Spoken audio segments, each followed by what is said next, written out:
আমি হাবিবুল্লাহ জানিয়ে দিলাম ময়দানে মাশারে আল্লাহ পাকের হুকুমে একটা আলাদা কাতার হবে, একটা আলাদা কাতার হবে।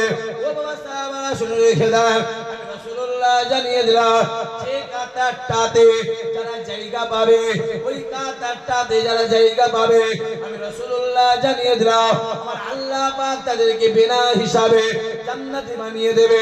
সাহাবারা ডাক দিয়ে বললেন, ইয়া রাসূলুল্লাহ, ইয়া হাবিবাল্লাহ, হুজুর ওই কাতারে কারা জায়গা পাবে? আল্লাহ নবী ডাক দিয়ে বলেছিলেন, সাহাবারা শুনে রেখে যান, আমি রাসূলুল্লাহ জানিয়ে দিলাম দুনিয়ার জমি যারা হাসান হুসাইনকে মহব্বত করে, দুনিয়ার জমি যারা হাসান হুসাইনের দোয়া সবরসানি করে, দুনিয়ার জমি যারা হাসান হুসাইন নামে কোরআন তেলাওয়াত করে, দুনিয়ার জমি যারা হাসান হুসাইন নামে দান করে, ও বাবা সাহাবারা শুনে রেখে দেন, আমি রাসূলুল্লাহ জানিয়ে দিলাম কাল কিয়ামতের ময়দানে মাশারে তারা ওই কাতারে জায়গা পাবে। ও বাবা সাহাবারা শুনে রেখে দেন, ওই কাতারের প্রথমে দাঁড়িয়ে থাকবে আমার ইমামে হাসান, আমার ইমামে হুসাইন।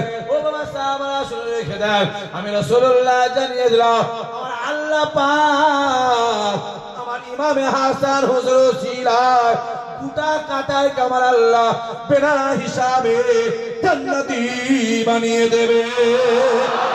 আরো জোরে